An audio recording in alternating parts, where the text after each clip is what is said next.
생활의 지혜와 건강하고 행복한 삶을 유도하는 복을 부르는 힐링 풍수 제26강을 시작하겠습니다.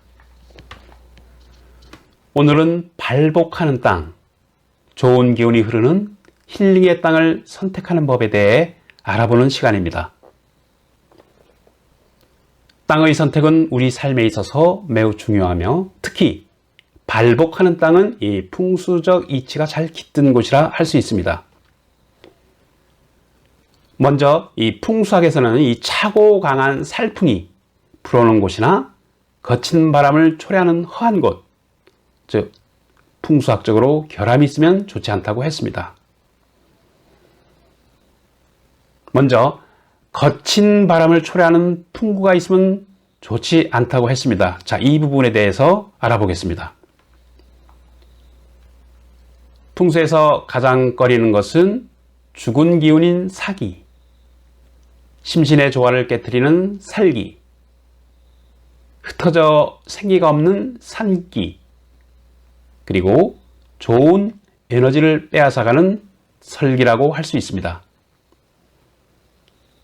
바람이 유입되거나 침입하는 터진 곳, 즉 다시 말씀드려서 허한 곳을 풍구, 풍구라고 하는데 이 풍구는 산기와 설기를 조성하게 됩니다. 풍수학에서 고전이라 할 만한 이 금난경에도 이러한 이야기가 있습니다. 기, 즉 에너지가 바람을 타면 흩어진다라고 되어 있습니다. 이 말은 바람을 초래하게 되면 좋지 않은 재화를 불러일으킨다는 뜻입니다. 그리고 이와는 반대로 거친 바람을 막기 위해 요구되는 것은 바람을 감추면 기가 모인다라고 해서 즉 장풍이란 바로 바람을 피하는 것을 의미합니다. 풍구는 바로 바람을 초래하여 화를 일으키는 원료라고 할 수 있는데요. 이것은 바람의 속도가 빠르고 세기 때문에 이러한 바람에는 사람이 적응하는데 어려움이 따른다는 것입니다. 인체장과 환경장의 사이에서는 사람의 심신의 평형을 유지하기 어렵다고 봅니다. 때문에 풍구의 영향을 받은 사람은 바로 심신의 불편한 느낌을 갖게 되고 심지어 인체기, 즉 에너지가 손상되어 병을 일으키기도 합니다. 그러나 부드럽고 훈훈한 바람이 없으면 사기와 살기를 조성할 수 있습니다. 인체와 가정생활의 공간이 주택은 모두 매일 대량에 좋지 않은 폐기, 좋지 않은 기운인 폐기를 발생시키는데 만약 통풍이 불량하면 실내외 공기의 순환과 교환이 어렵게 된다는 얘기죠. 그래서 이 폐기가 밖으로 나가지 못하고 실내에 잠재되어 자신을 오염시키게 됩니다. 결론적으로 말씀드려서 풍수지략은 주역의 중화의 미를 추구하는 원칙 아래 순환하는 것이며 극단적인 것을 반대합니다. 바람이 너무 세거나 반대로 바람이 너무 없으면 이 바람을 감추고 기운을 모은다는 어떤 장풍취기를 중시하여 사람이 생활하기에 좋은 생기를 보충해야 합니다. 다시 말씀드려서 공기의 순환과 통창이 요구된다는 것이며 이러한 공기를 확보함으로써 맑고 신선한 쾌적감을 유지하게 된다는 것입니다. 최고의 이상적인 주택 환경은 부드럽고 가벼운 바람이 불어오는 것을 말하며 그리고 가볍고 맑은 바람이 불어오게 되면 이 사람에게 쾌적하고 상쾌한 느낌을 가져다 주는 것은 당연한 자연이치라고 봅니다. 자, 물이 들어오고 나가는 수구가 부당하면 음양의 조가 깨진다고 했습니다. 자, 이 부분에 대해서 알아보겠습니다. 수구라고 하는 것은 물이 들어가고 나오는 곳을 가리키죠. 예로부터 사람들은 이 흘러 드나드는 물에 의해서 기의 영향을 받는다고 여겼습니다. 따라서 기의 양의 기운이란 바람으로부터 움직이는 것으로 보았고 기의 음이란 물에서 유행하는 기운으로 보았습니다. 음양의 기운이 순조로우면 사람이 거주하는데 매우 이상적인 곳으로 보았습니다. 또한 물을 제물로 삼았기 때문에 특별히 수구를 중시하였으며 더 나아가서 수구를 생활의 보신과 생명선으로 간주했습니다.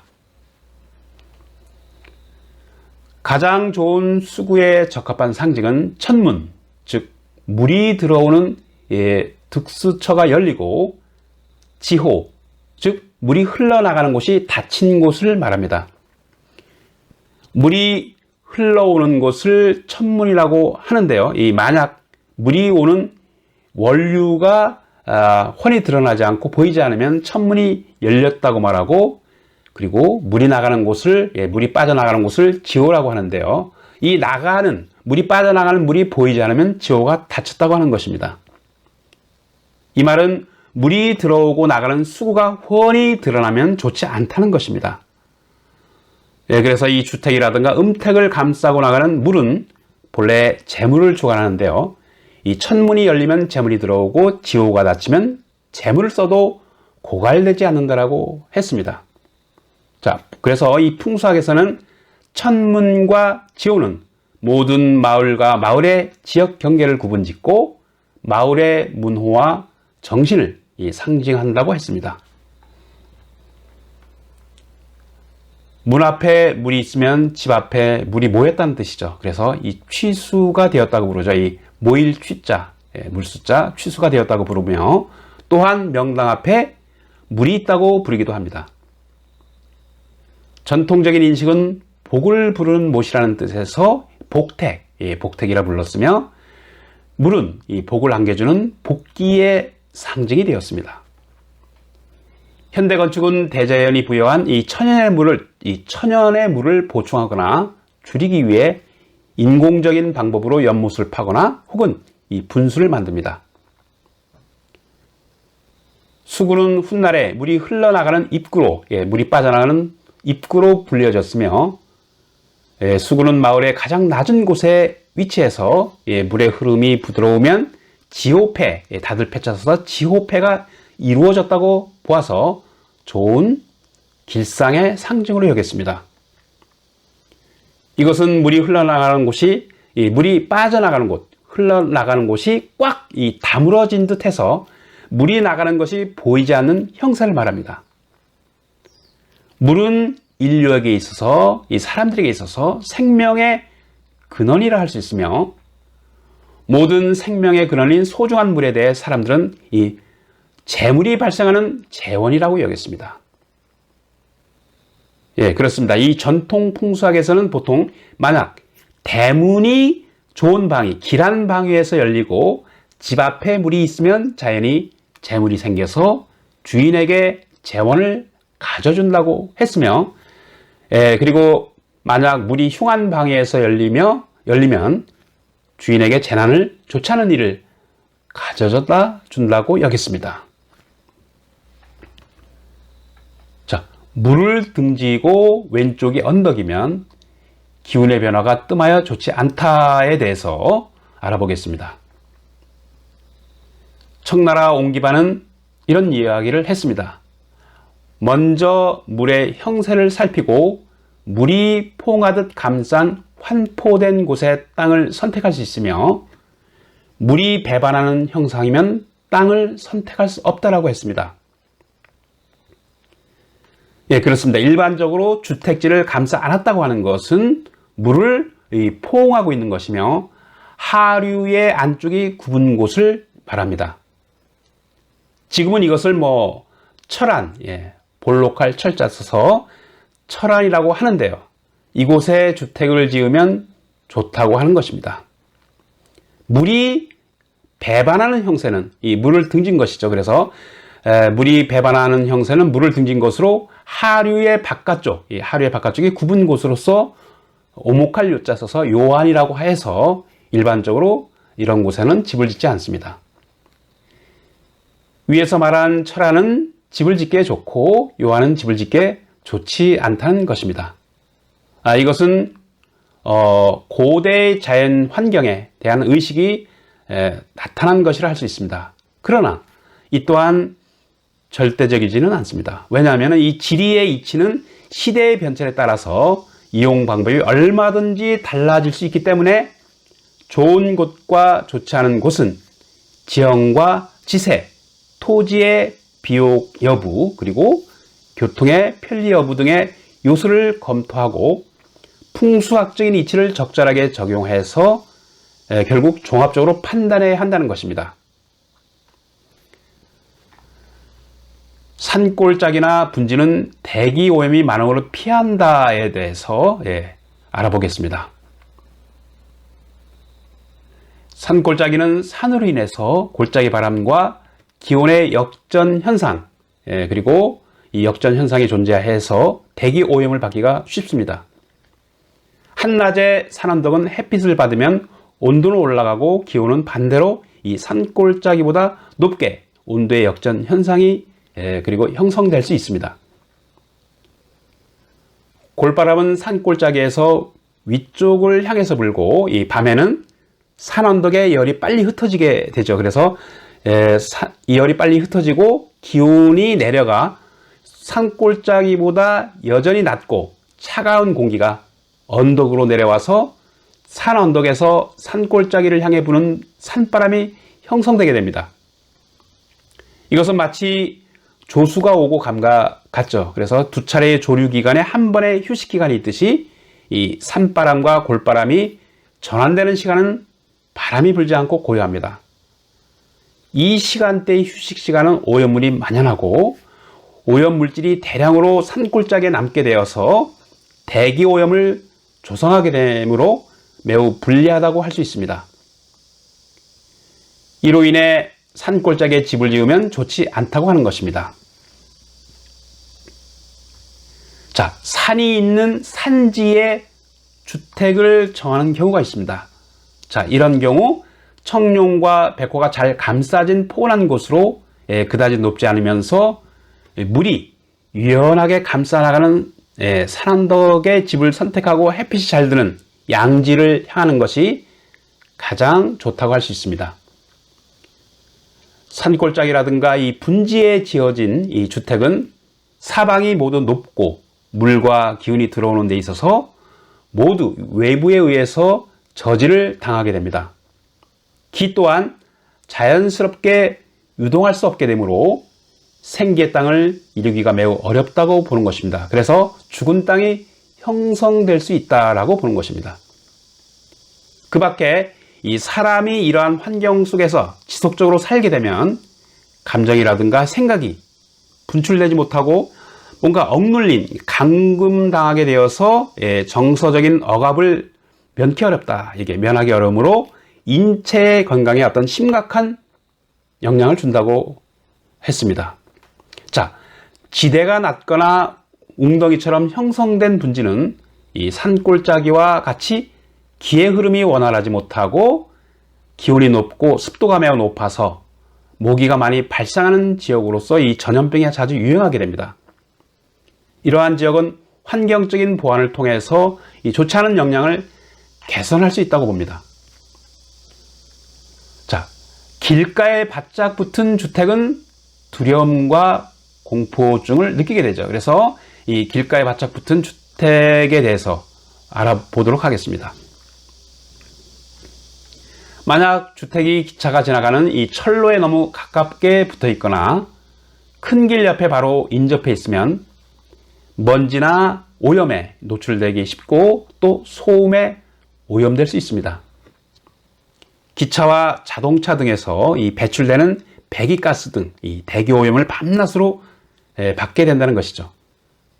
자, 이 밖에도 차량의 흐름이 끊임없이 진행되어서 불안정한 환경장을 받게 되면 인체의 자기장이 적응하기가 어렵고 또한 이 체력을 떨어뜨리게 되어서 정신이 맑지 못하고 진취적이지 못할 뿐만 아니라 심지어 예기치 않은 병까지 얻게 될 수 있습니다. 또한 주택이 철로에 너무 가깝게 붙어 있거나 차량이 많은 도로변은 교통사고가 발생하기 쉬운 곳입니다.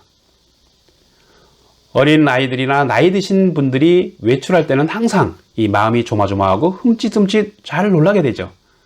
더욱이 철로라든가 이 도로는 교통의 상황에 따라 때때로 확장 공사라든가 선로의 교체 또는 이 변경을 하게 되죠. 그래서 이 주택과 너무 가깝게 직면하게 되면 경우에 따라서 거주지를 옮겨야 되는 위협도 따르게 됩니다.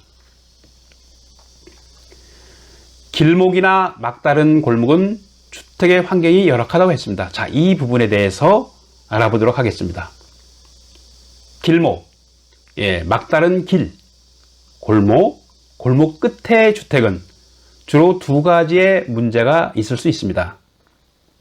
하나는 주변에서 불어오는 더러운 공기가, 좋지 않은 공기가 이곳에 머물기가 쉽고요. 이로 인해서 대기 오염을 조성하게 됩니다. 두 번째는 환경장이 매우 불안정하며 이 인체장이 적응하기가 어렵습니다. 또한 불필요하게 인체 내부에 어떤 에너지를 소모시키게 되어서 체질이 허약하게 되거나 심지어 질병까지도 얻게 될 수 있습니다. 물론 어쩔 수 없이 길 입구라든가 길 끝, 골목 또는 골목 끝에 살고 계신다면 이에 대응하는 방법을 강구해야 됩니다. 여기에는 대략 두 가지 방법이 있다 할 것인데요. 그 하나는 집안 내부의 통풍을 강화하고 골목이나 길에서 불어오는 좋지 않은 공기가 실내에 머물지 못하도록 하는 것입니다. 두 번째는 골목이나 길의 문 앞, 길의 문 앞에 혹은 창 앞을 맞대고 있는 경우 병풍을 설치하거나 바람막이 문을 설치해서 어떤 완충작용을 이끌어낸다라고 한다면 이 골목의 바람지대나 어떤 도로의 바람지대로부터 직접적인 충격을 완화할 수 있다고 봅니다.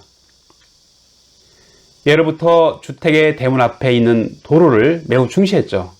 그래서 이 직통으로 대문을 마주 바라보게 해서는 안 된다는 것입니다. 또 도로와 정자형으로 건축해도 좋지 않다고 봅니다. 도로가 문 앞을 감싸 안고 형태가 마치 금태를 두른 옥대처럼 보호하듯 해야 한다고 보는 것이죠. 이런 형태가 가장 이상적인 형태라고 볼 수 있습니다. 자, 지전류가 활발한 천둥번개 지역을 꺼리게 되죠. 자, 이런 지역에 대해서 알아보겠습니다. 지전류가 활약하는 곳은 모두 공중에 유행하는 전기와 결합해서 이 천둥과 번개를 발생시키게 됩니다.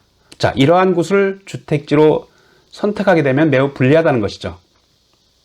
옥상은 피뢰침을 설치하기에 가장 좋은 곳입니다. 그래서 만일의 사태에 방비하도록 하는 것이 좋습니다.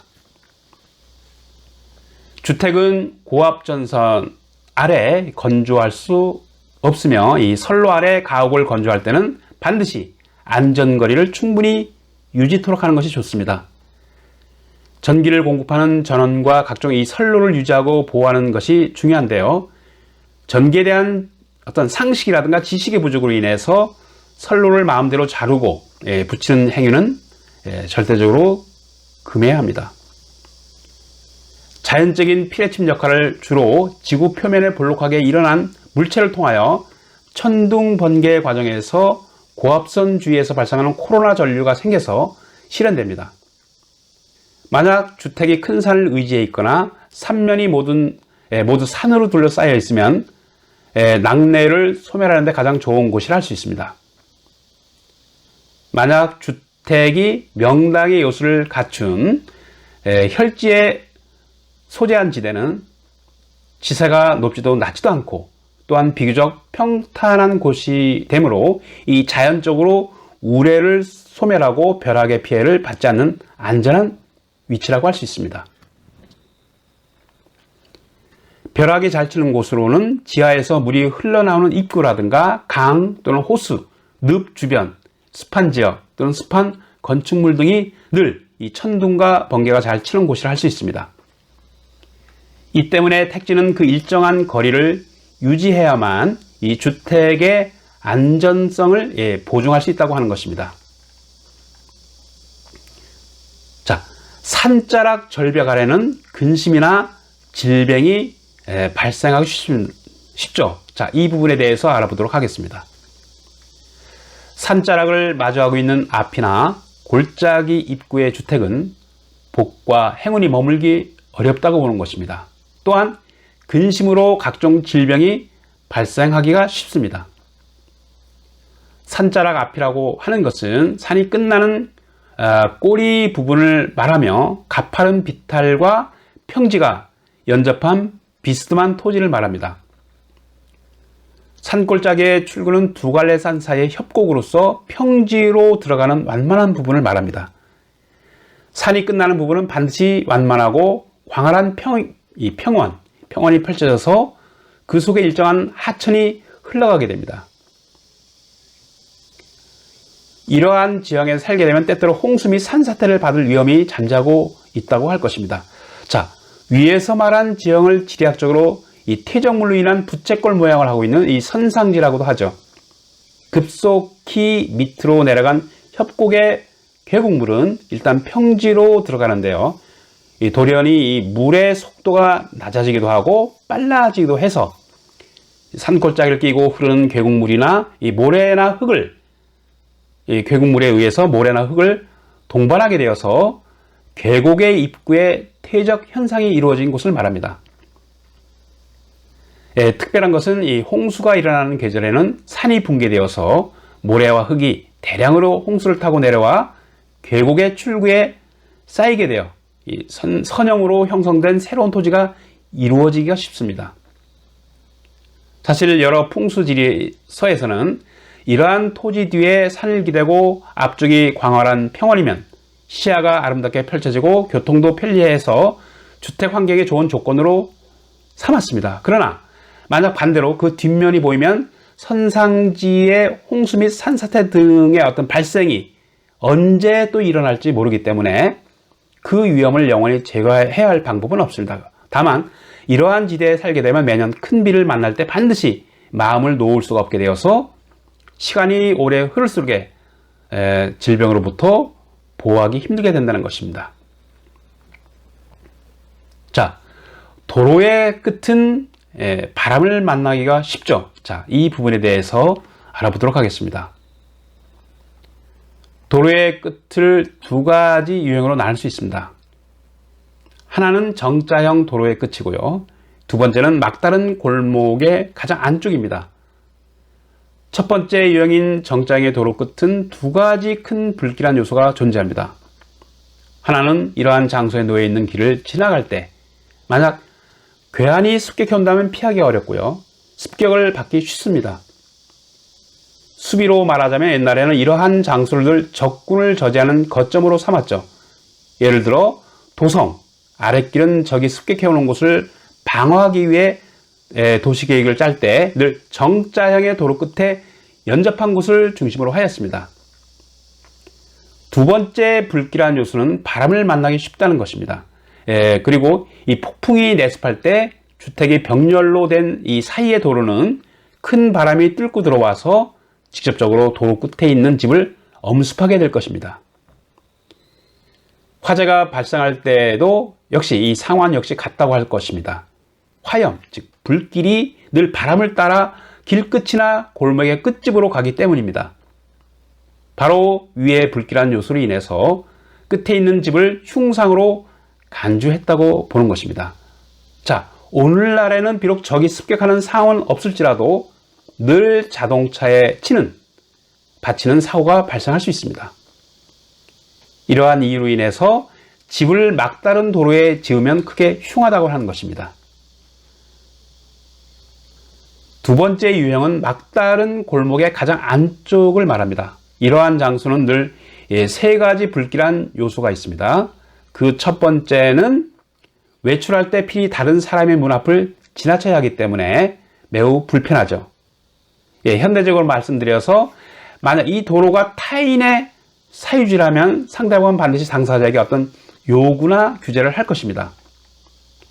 두 번째는 막다른 골목의 끝에 만약 다른 도로가 없으면 전방에서 화재가 났을 때 피해서 살아날 수 있는 길이 없어서 결국 생명을 잃게 될 수 있습니다. 이상의 두 가지 요소는 옛날이나 지금 모두 같다고 할 수 있습니다. 그러나 세 번째 유형은 오로지 현대에만 있습니다.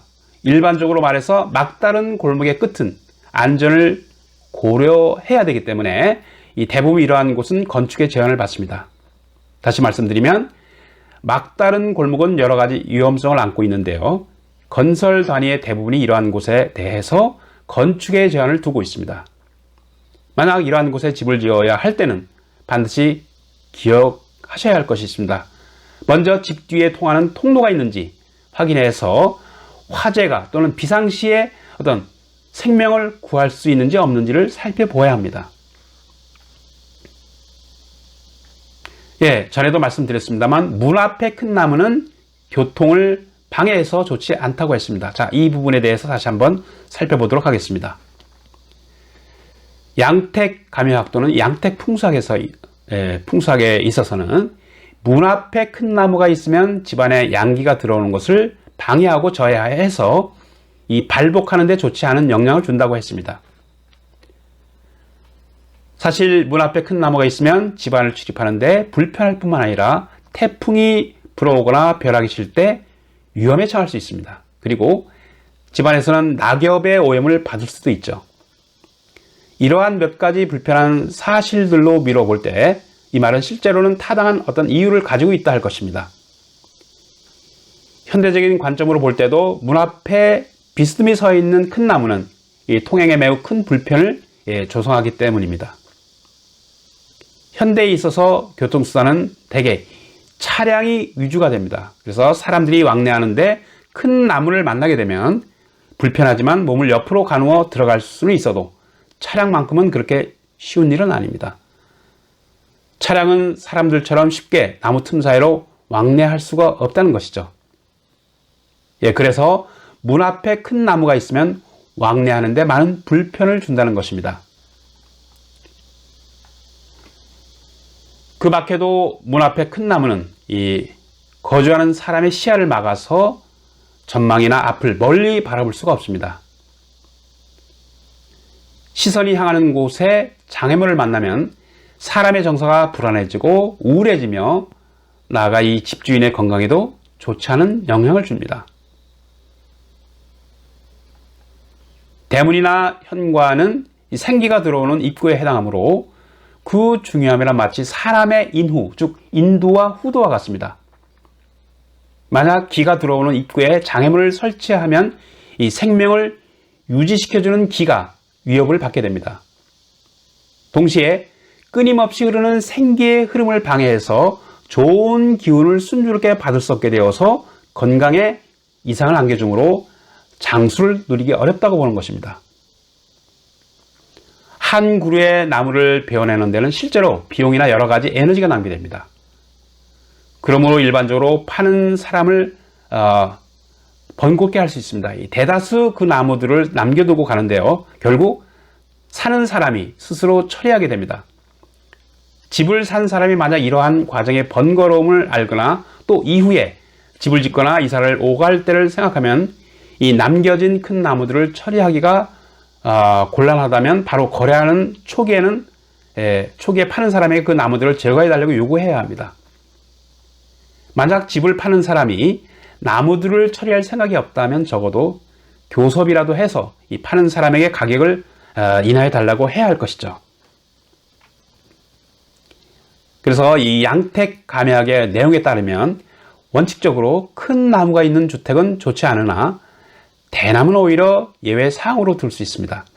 심지어 현대는 일부 사람들의 인식에도 불구하고 주택의 둘레라든가 문 앞에 많은 종류의 대나무들을 심기도 합니다.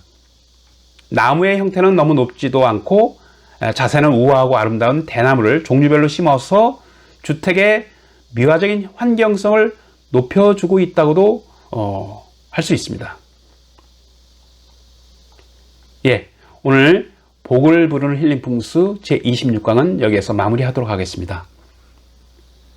소중한 시간 경청해 주셔서 감사합니다. 저는 제27강에서 다시 뵙도록 하겠습니다. 행복한 시간 되십시오.